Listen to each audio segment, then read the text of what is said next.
afternoon, everyone, and welcome to News 3 Now, live at 4 on this Tuesday. A wet start today, but turned out to be spectacular. Right, and the sun came out, it got really warm. Now the rain's going to come back, so we're kind of going back and forth. Maybe a lot of it, too, Yeah. so we'll get all of that in just a minute. But first, here's what's making news on this Tuesday.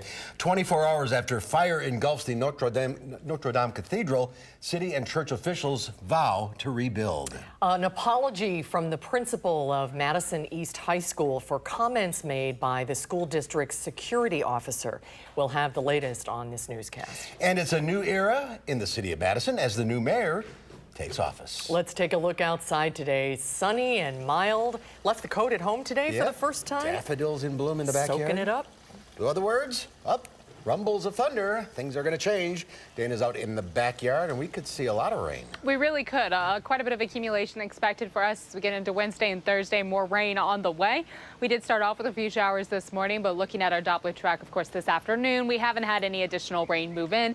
In fact, we just have a few clouds, but otherwise really sunny and really pleasant outside right now. We should stay pretty quiet through the rest of this evening, though more cloud coverage will be building in for us through the next few hours. The rain chances are going to hold off until we get a little closer to midnight. Right now it's 65 in Madison, close to 70 in Mineral Point and Janesville. Really a pleasant evening ahead. Temperatures actually just a little above average and also a little warmer than where we're at about 24 hours. Got about a 14-degree jump for us in Madison. The breeze is coming from the northeast. It'll stay pretty calm, or at least a little quiet. 6 to 12 miles per hour for us through the rest of the evening and overnight. It's going to continue to come from the northeast for us as we head into tomorrow. So as far as temperatures over the next few hours, we will be dropping just a little bit. Closer to 60 actually, not 40 there by 6 o'clock, and then in the upper 50s as we head closer to about 8. We do have an alert day still in the forecast for your Wednesday. We have dropped the alert day for Thursday, so that's good news. Really only focusing on one day for the chance for some strong thunderstorms. We do have the potential for a few severe thunderstorms mixed into your Wednesday afternoon that could bring along some gusty winds and very heavy rain at times. We'll take a closer look at the timing with your future check in just a few minutes. On the roads right now, things actually don't look too bad. Take a look at your first alert traffic update. This is the spot downtown right at Washington and 2nd Street at East Washington. Traffic seems to be rolling along quite smoothly. The Capitol building looks very nice right now. Of course, on the Beltline, we are seeing those delays on the eastbound side. Traffic slowing down just a little bit. Nobody stopped, but just going a little slower than usual. Westbound doesn't look too bad right now. Looking along 30 and 90 are those speeds. Also look okay as you get closer to Janesville.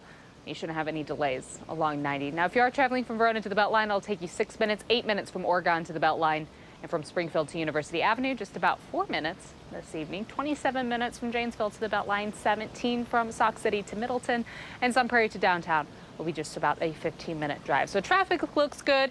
Your forecast looks okay for the next few hours, but yes, we are talking about some storms for later on this evening and tomorrow. So we'll take a closer look at that in just a few minutes. All right. Thank you, Dana. We'll see you in a few minutes. Thank you, Dana. First at 4, French President Emmanuel Macron says he wants to see the fire-ravaged Notre Dame Cathedral rebuilt within 5 years. The cathedral's structure was left largely intact. Prosecutors say the fire was likely caused by an accident. Ian Lee has the latest from Paris.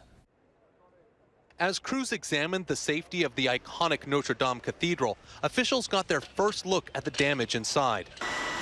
Monday's massive fire broke out in the attic and quickly ravaged 2/3 of the roof. It was so fast and so fierce and so violent. There's a gaping hole where the burning spire crashed down, and charred debris surrounds the cathedral's altar. But its stained glass windows, along with a giant cross behind it, remain intact. France's cultural minister says many other precious relics at Notre Dame were also saved, including a crown of thorns Christians believe Jesus wore. Some of the artifacts are being secured at Paris City Hall before being transferred to the Louvre for preservation. It's a part of history, and more than that, it's just a staple of Parisian culture. This woman from Chicago stood alongside Parisians united in grief. People were crying and singing, and it was really emotional just to watch it in flames. The 850-year-old structure was undergoing renovations at the time of the fire. Nous rebâtirons la cathédrale Notre-Dame plus belle encore. French President Emmanuel Macron told the nation Notre Dame should be rebuilt within 5 years. Private donors have already pledged hundreds of millions of dollars to resurrect the sacred structure. Ian Lee, CBS News, Paris.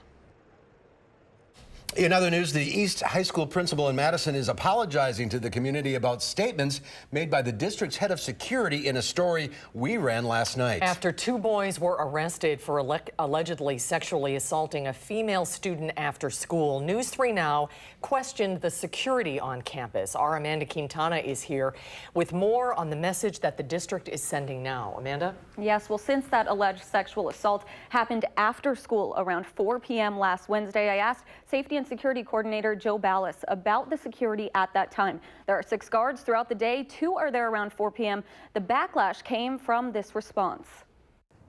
So obviously, when parents see, that this allegedly happened on school grounds, that worries them because, if they're being told there's security there, right? How does something like this happen? What do you say to parents? Well, our building are full of kids, and kids will be kids. And as terrible and tragic as that incident sounds, I would just ask that people just be patient, and they're juveniles, and our schools are very safe. But there are incidents that are going to happen from time to time. It is at 10 o'clock in the morning. Point out his kids will be kids comment, suggesting it minimized the severity of the alleged crime. Principal Mike Hernandez apologized for Ballas' statements in a letter this morning, saying part of trauma-sensitive schools is looking at the experiences students and staff have in our building that are traumatic or could trigger trauma responses. Ballas also released a statement today saying, "I made an extremely poor word choice in my interview yesterday that does not represent my view or the district's view." He says he was speaking about students in the building in general, saying, "Still, I should not have made those comments in a story on this topic. It is never okay to rationalize, minimize, or excuse sexual assault, and there's no excuse for my words." In just the last hour, the Rape Crisis Center has said they are deeply troubled by Ballas' statement, saying statements like that, including the phrase "kids will be kids," perpetuate a culture that facilitates violence, particularly sexual violence, in our communities. It is never acceptable to minimize any form of sexual assault.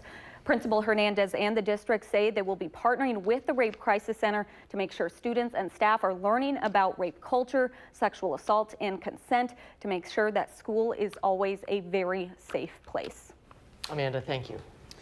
Sun Prairie Police still looking for 3 men involved in a shooting there last night. A 45-year-old man was found near the Prairie Athletic Club with a gunshot wound to the stomach. He was taken to a nearby hospital. Witnesses say they saw 2 men get in a car and drive off, and a 3rd man ran from the scene after the shooting. All 3 men were reportedly wearing masks. Police say they believe the shooting was a targeted incident and are continuing to investigate. Madison's new mayor is now officially in office. Satya Rhodes Conway took the oath of office within the past hour. 9 new members of the Common Council were also sworn in. With 9 new alders, almost half of the city's Common Council will be turning over after the ceremony this afternoon. The new council then elected Alder Shiva Badar as the Common Council president. Rhodes Conway is not wasting any time as mayor. Following her swearing in, she and Dane County Executive Joe Parisi held a joint news conference announcing a resolution over a disputed roads project. Our Keely Arthur joins us live on the Far East Side with the details. Keely. Well, after lots of back and forth, the city and county have finally reached a deal on how to handle Buckeye Road and Cottage Grove Road. Now, these are 2 roads deeply in need of some TLC, but up until now, the city and county couldn't figure out on who should fix them. That is until today. Under this new agreement, the city and county will each pay for roughly half of the Buckeye Road project. Maintenance responsibilities will remain with the county. As for Cottage Grove Road, the county will pay for about $1.4 million in updates, the city $2.6, and $3.4 million will come from the federal government. When explaining the details of the Buckeye Road project, Rhodes Conway touched on how this was able to come together so fast because the city and county were simply able to collaborate. The project adds curb, gutter, storm sewer, and sidewalks to Buckeye, important improvements to our infrastructure that will result in a safer road for pedestrians, cyclists, and motor vehicle traffic. This is a solid, concrete, literally and figuratively, example of what you can achieve when you work together for the common good. Under the agreement, the city will take over plowing responsibilities of Buckeye Road beginning in 2020. Rhodes Conway said that's probably one of the biggest changes to come of all of this. And Joe Parisi also adding he's so excited to work with the city on a number of big issues, namely flooding and helping the environment in our area. Back to you. Keely Arthur reporting live. Keely, thanks. President Trump has a primary challenger, and he's already hitting the campaign trail. Natalie Brand is at the White House with more on the latest shakeup for the 2020 primary season. Former Massachusetts Governor Bill Weld hit the campaign trail in New Hampshire Tuesday, one day after launching a primary challenge to President Donald Trump. Bill Weld for president. Weld was a 2016 vice presidential candidate on the Libertarian ticket with Gary Johnson. Last month, he reiterated his Republican credentials in an interview with CBS News. I have always been a Republican who tends toward the liberty side of the party. Despite a primary challenger, President Trump continues to focus on the Democratic field, particularly Bernie Sanders. The Vermont senator and Democratic socialist got cheers from a Fox News audience Monday during a televised town hall. Do you think it makes sense to spend twice as much per capita as the people of any other nation and be the only country in the world not to guarantee health care to all people? The president tweeted Tuesday, "So weird to watch crazy Bernie on Fox News." He has also been tying Sanders and other Democratic candidates to socialism and framing the upcoming election as the fight against it. They can talk all they want about socialism. All socialism is a method into the poorhouse. So far, Sanders has the highest fundraising totals of the Democratic field at a little over $18 million during the first quarter of 2019. President Trump, however, has raised about $30 million in that same period. On Capitol Hill, Natalie Brand for News 3 Now. And Trump plans to visit Wisconsin at the end of next week. He's holding a rally Saturday, April 27th at the Rush Center in Green Bay. The event starts at 7 p.m. Well, still to come tonight on Live at 4. How about some beef jerky for dessert? Apparently that's a thing. Angie Horkin from the Wisconsin Beef Council is here with a bounty of beef jerky recipes. That's when Live at 4 continues. You're watching News 3 Now, live at 4.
Welcome back. Today is National Heat Stroke Prevention Day. With the weather finally starting to warm up, safety advocates are pushing for new technology in cars that can prevent tragedies from happening. Pictures of her son Bryce bring back memories of extreme pain for Raylan Balfour. 12 years ago, the former Army intelligence analyst was taking her son to daycare after she dropped her husband off at work. She drove straight to her job, believing that she had taken her son to daycare. She didn't realize he was asleep in the back seat until several hours later when the daycare called. She said, "You didn't drop him off this morning." That's when I raced to my car with the entire morning flashing through my mind. I took him out of the car and ran around and laid him down on the ground and started doing CPR on my own child. Unfortunately, last year, more children died in hot cars than any other year in history. There were a total of 51 children that lost their lives. Now, several car makers have developed rear door alerts that can remind parents they put something in the back. Rollins plans to introduce legislation soon that would require vehicle detectors that warn the driver a child is in the car when the engine is turned off. Some strong earnings reports resulted in some strong gains on Wall Street. The Dow Industrials added 67 points, closing at 26,452. The NASDAQ Composite Index was up 24. The S&P 500 gained a point and a half. Well, here's something you probably hadn't thought about. Using beef jerky to create a lot of recipes for lunch, dinner, appetizers, breakfast, snacks, and even dessert. Angie Horkin from the Wisconsin Beef Council is here. The magician with the beef jerky. Nice to see you, Ange. We're getting really creative this month. More than just truck stops. It is, right. It's more than just a snack. So actually, Jack Link's great Wisconsin Beef Jerky Company went out to Denver to our National Culinary Center and created a whole bunch of recipes. So incorporating beef jerky as an ingredient instead of just a handheld snack. And kind of got to keep an open mind. Some of them are a lot out of the box, but all worth a try. And they have that great protein in them. So great sources of protein. So let's start with granola bars? Yeah, so homemade beef jerky granola bars. So you make these, and feel free to try one while I'm talking. All right. Make them in a, makes a 9 by 13 pan, so a lot, like 16 granola bars, 16 grams of protein per bar. So quick cooking oats, some craisins, slivered almonds, beef jerky, some dark chocolate chips, and then you hold it together, or the binder is low-fat sweetened condensed milk, so 1 little can, and then honey. Wow, how do they taste? You can taste the jerky. It's a little sweet, salty It's good. flavor with the dark chocolate and the craisins and then the jerky. But yeah, 16 grams of protein for 1 little granola bar. So it's a perfect trail snack. mix here? Trail mix, super easy recipe. Just whole almonds, your beef jerky, more craisins, some sunflower seeds, and I did throw in some extra dark chocolate chips because I like chocolate in my trail mix, or M&Ms would be great. But then like one baggie of trail mix is over 5 grams of protein, so a great snack. That's great. Good. And then if you want to work some beef jerky and some steak into your breakfast, your Eggs Benedict. It's National Eggs Benedict Day. I know, it's perfect. So I have homemade biscuits. That's where the jerky comes in. So a biscuit recipe with some chopped up original flavor beef jerky and then some scallions. I bake those and then I have them as the bottom on my Benedict. And then some, it calls for skirt steak, but my supermarket didn't have a skirt steak. So I got a flank and just marinated that and salt and peppered it. And then I just did it on my stovetop in my grill pan, just grilled it up. So I put that underneath my eggs, and then I've got some sunny side up eggs and then a little béarnaise sauce with some ketchup and some Tabasco or hot pepper sauce in there to kind of spice it up. Put that over the steak and the jerky biscuits for a really, really protein-packed 31 grams of protein. I was going to say, how much protein are you talking here? A lot. 31 grams of protein per egg per serving. Now, when you use beef jerky in recipes like the biscuits, for example, or the granola bars, is it still tough? Is the jerky hard to chew? Chop it up. The hardest part about these recipes is chopping the jerky. So sharpen your chef's knife good, or use your kitchen shears. I've been doing that and just chopping it up and make little tiny chunks. But yeah, it will keep that jerky consistency. Now, we do have a pasta recipe that I featured, and you soften it in a little extra virgin olive oil with some crushed red pepper and red onion, and warming the jerky and softening in a skillet does help. Good idea. And are all jerkies created equal? Is it just dried beef? Are there any other ingredients? So traditionally, like a beef jerky is made out of round because it's very lean. Doesn't have that marbling, and it's not a tender cut anyway. So they take that, slice it real thin, and dry it down and make the jerky and add a lot of value to it. And it's good for you. Yeah, and it's very good for you. It's that high protein snack. It's a great after-school snack. High protein ingredient. Yeah. All these recipes online, beeftips.com. Perfect. Twitter. Pinterest, Facebook. She's everywhere. You are everywhere. All right, Ange, thank you. Thank you, Angie. Great to see you. You are welcome. Well, there's more to come at 4. Now the rebuilding begins after yesterday's heartbreaking fire at the Notre Dame Cathedral. The building dates back 850 years. We'll look at the historical significance of Notre Dame coming up after Dana's forecast.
Take a look at this. You will not believe this story of survival that unfolded in the Gulf of Thailand.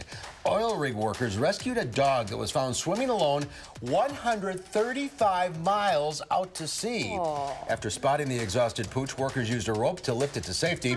Workers nicknamed the dog Boonrod, which loosely translates to survivor. Boonrod was able to hitch a ride back to land on a nearby oil tanker. He's now in the care of vets in South Thailand who say he's in good spirits. What's not clear is how the little guy got so doggone far out to sea. Wow. My that guess is he must have fallen off a boat. Fallen off a boat, yes, yeah. He can't swim that far. He cannot swim that far. But he's good. He's safe. It's a happy ending. Yeah, That is very good. And stay away from the water. Yeah. And keep him on land for a while. Well, we're not going to be able to stay away from the water. Unfortunately, no. Really expecting a decent few hours for us, but then, of course, tonight the showers and thunderstorms start to pop back into the forecast. We're looking at cloud coverage just increasing here. Take a look closer to about 8, 9, 10 o'clock. We'll take a close look at those storm chances for tomorrow right after the break.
Overall sunshine for us this afternoon. As you can see, a few clouds building on in. High temperature today so far, 65. Of course, in the next hour or so, we might climb up just a little more. But 65 so far has been our highest temperature. Starting the day off in the mid-40s. That was a little above average for us early in the day. We saw our temperatures, an average should have been in the mid-30s. Notice on our visible cloud track, yesterday we were talking about that snow disappearing in northern Illinois. Up in northern Wisconsin, we started off the morning with a little bit of snow depth there. And with the sun today and the warmer air, that steadily decreased. Overall, though, sunshine today in southern Wisconsin. Some clouds starting to build on in for us. We're looking at a mostly cloudy sky tonight. And of course, our next opportunity for some showers and isolated thunderstorms. Our Doppler track is quiet right now. Won't stay that way for too much longer. At least get a few more hours of quiet weather before our pattern picks up just a little bit. We have this front stalled just to the south. It's going to stay fairly stationary, actually right along the state line for us for the next few days. But we are expecting that chance for some showers and thunderstorms to pick up a little more tonight. Linger through your Wednesday and your Thursday. Thursday, thankfully, our severe potential has really dropped. Unfortunately, it's picked up just a little bit for Wednesday afternoon. So looking at the timing, we have clouds overnight. Once we get closer to midnight, we start to see the chance for some scattered showers building in, and throughout the day, we are expecting to have scattered showers. A few moments of heavier rain mixed in there, and not ruling out the chance for some stronger thunderstorms also. Overnight, Wednesday into Thursday, we still have showers. Thursday, we have light showers early in the morning and the chance for scattered showers again in the afternoon. But on Friday, just a slight chance in the morning, and then steadily our skies will become partly sunny for us later in the day. Friday afternoon really shouldn't be too bad. A nice end to the week. Overnight, again, mostly cloudy. You may hear some rumbles of thunder as we get into tomorrow morning. Your commute tomorrow could be a little longer early in the day as those storms start to come on through. And we're looking at chances throughout the day for showers and isolated thunderstorms, although the chance for some stronger thunderstorms will really come through in the afternoon and evening when our temperatures will be the warmest. Cloudy overnight Thursday, mostly cloudy throughout the day on Thursday. More rain builds back in. We continue to look at that chance for a few showers and thunderstorms, though on Thursday, it is really favored towards the eastern side of the state. Friday, not looking at too much of a rain chance. May see some early in the day, but then becoming partly sunny in the afternoon. Again, should be quite nice for us. So our precipitation percentage over the next few hours actually will be holding fairly steadily as these clouds build on in and then pick up again as we get past midnight. Overall accumulation totals will be hovering anywhere from 1 to 2 inches. Though we could see some isolated areas pick up just a little more. The areas that have those thunderstorms pop up, that'll be a concern to see some localized flooding for us by the end of the week. The good news, though, the ground's a little drier now that we've had a little bit of a break from the rain. We have a little opportunity today, of course, with the sun, too, to help with some drying. For your Wednesday, we're under a marginal risk for severe weather for southern Wisconsin. That stretches south all the way through Illinois and into Missouri. And then we start to see that slight risk and enhanced risk once you get down into Oklahoma and Texas. For Thursday, that risk shifts southeast. Wisconsin's not included in that. So we just have an alert day for Wednesday now. We've dropped Thursday as an alert day. It doesn't look like those storms are going to be as strong, but we do have isolated strong to severe thunderstorms for Wednesday. They could bring along some gusty winds, heavy rain, and maybe even some hail. Overnight low temperatures will fall a little bit for us into the upper 40s.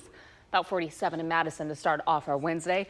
Cloudy and pretty mild overnight, but of course we're looking at the chance for showers and thunderstorms. Tomorrow afternoon, temperatures will be mild in the low 60s with shower and thunderstorm chances, and we continue to see those shower and thunderstorm chances, of course, as we move into Thursday. Wednesday's the alert day. Thursday will be much cooler outside. We drop below average into the low 50s. Friday, there's a chance for showers in the morning, and then skies will become partly sunny. Right now, our weekend still looks pretty great for Saturday and Sunday. Easter Sunday should be just fine, just the shower chances building in later on in the day. I'm putting the shovel away. Yes, I think that's a good idea. I think it's safe. I think it's safe. Yes, the shovel can go away at this point. Yes, if we're talking about May snow, then everyone has the right to get a little grumpy about that. We can all leave. Yes. All right, Dennis, thank you. Notre Dame is one of the most historically significant structures in the world, containing priceless artifacts dating back centuries. Roxana Saberi is in Paris with a look back at the rare behind-the-scenes tour of the cathedral's renovation last spring. Towering over the City of Lights, Notre Dame has symbolized the soul of Paris since the 14th century, nearly 200 years after construction began during the reign of King Louis VII. The Gothic cathedral's iconic stone gargoyles peer over the city. Its colorful stained glass windows and soaring arches make it one of the most recognizable Roman Catholic landmarks in the world. But it's much more than just a majestic monument. Notre Dame Cathedral represents what's most inspirational about the human project. And to see that reduced to ashes, my oh my. Notre Dame has housed several holy relics, including a crown of thorns, believed to have been worn by Jesus Christ. Luckily, it was rescued from the roaring flames. Merci, merci beaucoup, the Parisian shout. The cathedral has also played an important role in U.S. history. American and French troops celebrated there after liberating Paris from the Germans in World War II. Over time, the exquisite exterior has eroded, but the last major renovation here was more than 150 years ago, partly inspired by Victor Hugo's depiction of the cathedral's decay in The Hunchback of Notre Dame, a novel later adapted into several films. There's a risk to the whole cathedral falling down. Last year, we took a rare look behind the scenes at the latest round of repairs aimed at restoring the cathedral's crumbling facade, which was estimated at $185 million. You know, the name itself, Notre Dame, Our Lady. She's my mother. That's where I decided to become a priest. Reverend Michael Perry has traveled from Brooklyn to Notre Dame every summer for 27 years. That community is decimated. My heart breaks for them. French President Emmanuel Macron has announced a fundraising campaign to rebuild the cathedral. Already, billionaires and local governments have pledged to donate around $565 million as part of that effort. Roxana Saberi, CBS News, Paris. Oh, it's just something spectacular. Two French companies are each pledging $113 million to support the reconstruction. Still to come tonight at 4. If you watch TV off air with an antenna, you may be missing some programming. You may have to perform a little antenna upkeep. Consumer Reports has some tips for us when Live at 4 continues.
There's a live look from our Edgewater sky cam. Looks like it's clouding over a little bit this afternoon. Rain moving in, perhaps. Still nice and mild, though, with more and more people cutting the cord and looking for cheaper ways to watch TV. Antennas have made a big comeback. Consumer Reports explains why a little antenna upkeep will keep you from losing any of your favorite channels. Here's our Leah Linscheid.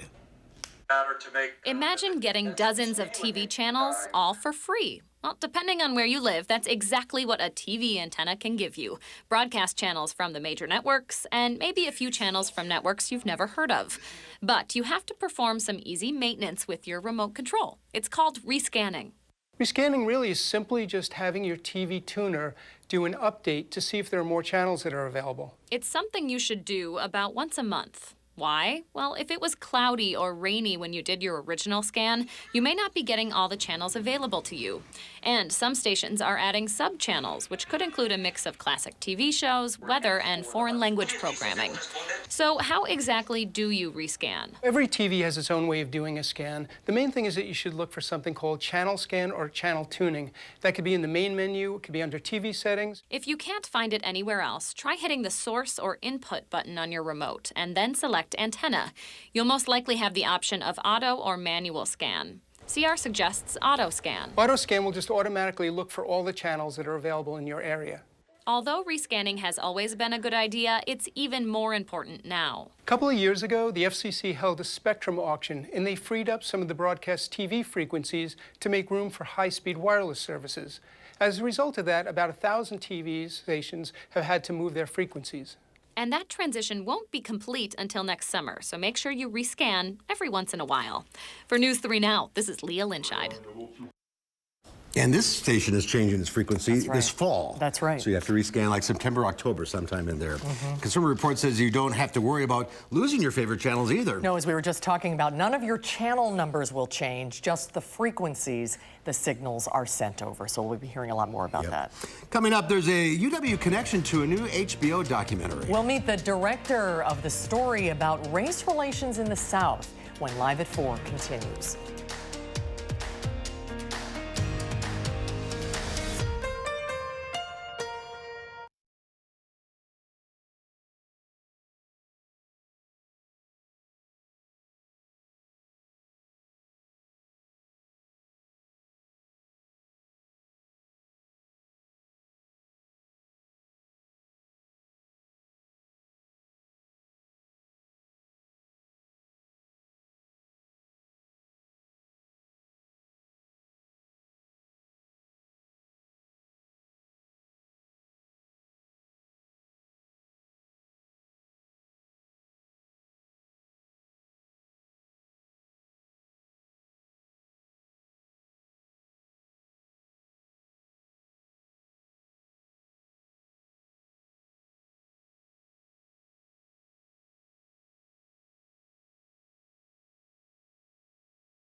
Right now we're seeing quite a few delays along the Beltline. As we look actually right now at the Beltline and Park Street, we are seeing those stops on both sides, east and westbound. Thankfully, no major stops for us, just seeing speeds reduce, of course, and a few brake lights popping on, but no accidents to report at all throughout Dane County right now. As far as your speeds, the westbound side starts to get reduced a little bit, or near Park Street eastbound, though. We're seeing it down to about 9 miles per hour once you get closer to 151. Park Street at about 22, and then the closer you get to 51, those speeds back up to about 52 miles per hour. Around Janesville, things don't look too bad. A few delays a little close to downtown, but nothing too major. Right now, 6 minutes from Verona to the Beltline. Oregon to the Beltline, 8 minutes, and 5 minutes from Springfield to University Avenue. If you are traveling from Janesville to the Beltline northbound, it's going to take you just a little longer than usual, closer to 30 minutes. South City to Middleton at 19 minutes. Same goes for Sun Prairie to downtown. That's a quick look at traffic. You see some sense that people might start coming together, and so that gives me some hope. These are scenes from a new documentary airing on HBO on May 18th that has a Madison connection. Southern Rights is directed by UW-Madison grad Julian Lobb. And it focuses on the issue of race relations in the community in Georgia that held 2 proms, one for black students and one for white students. Jillian is in Madison for the debut screening of the documentary tonight at Union South on campus. We'll tell you about that in just a little bit. But first, we'd like to welcome Jillian back to Madison and back to Live at 4. Nice to see you. So nice to see you. So tell us how this journey begins. So the journey began in 2002. I am a freelance photographer, and the magazine that I was working with received a letter from a student. It was a cry for help. She wrote a letter saying, please come down to my town. I can't take my boyfriend to the prom because he's black and I'm white. Please, someone come help tell this story. So we thought we needed to go down immediately. The prom had since passed, but the next segregated event was homecoming. So that's what brought us to Montgomery County. This is 2002. Yes. And it's still going. I mean, it's hard to believe in 2002 that there's still separate proms. The proms continued to be segregated until 2009. Boy, that is really hard to believe. This is not Selma, 50 years ago. This is recent times. So what happened next? So I became obsessed with this town and really wanted to understand how this was continuing to happen. So I kept going down and photographing, and then the New York Times Magazine actually published a multimedia piece about the segregated proms in 2009, and that actually there was national outrage, thankfully, and that's when the proms were forced to integrate in 2010. And I knew that there was a larger story than just the proms. I knew the proms were a symptom of something larger. So I started to film, and I always interview people that I'm photographing, and it was just a natural progression to make this film. And I kept filming, and then other stories started unfolding. So how did it go from you filming this to becoming an HBO documentary? Good question. It was a journey, and we basically knew that there was a film in there, a real film, because at first I didn't know. I just knew I had to film. I didn't know what form it would actually take.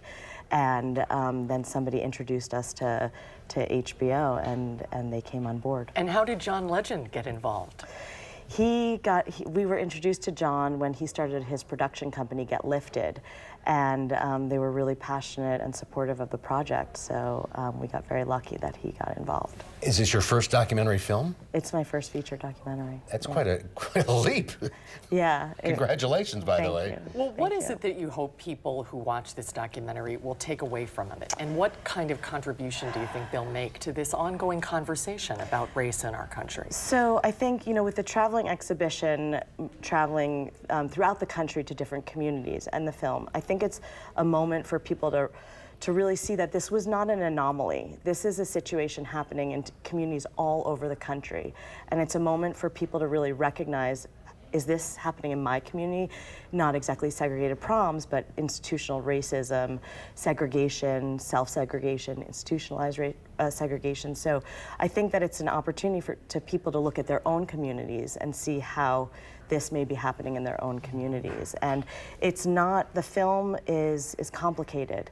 It's really, really complicated, and I'm hoping that people that may go in with preconceived notions leave with more questions about their own preconceived notions. It's about a lot more than just the segregated proms. It is. It takes a couple different turns. Yes. Yeah, that provokes a lot of thought-provoking conversation. Yeah, so I'm hoping I think conversation is really a way to start change, and I hope that this film and this work does that. Have you been back to the community? Yes, yes. I was just back actually with Stacey Abrams when she was campaigning, went throughout, and I followed the last days of her campaigning. So we said hello to all the people that... Sounds like another film in there. Yeah, exactly, Right, the sequel. The Wisconsin Alumni Association is teaming up with the Chazen Museum of Art for the showings of Southern Rights.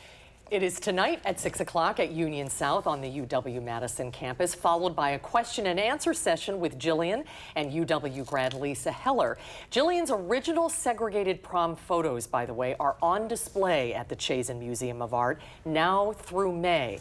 And if you're interested in watching the documentary, you can see the film at southernrightsproject.com. Jillian, congratulations. Thank you so much. Welcome back to Madison. Thank you. Thank you so much for having me. We'll be right back with a final check of your forecast.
Few more hours of nice weather. Yes, yes. So outside it's really pleasant currently. We are starting to see our cloud coverage increase, though. Looking at our visible cloud track, of course, we started the day with sunshine, or at least got to the sunshine this morning. Started the day with a few showers, but now the clouds building back in for us. We're looking at a mostly cloudy sky tonight and the chance for showers and a few thunderstorms to really build back in for us in the next few hours. They're not here just yet, though. Our Doppler track's been quiet for the last few hours.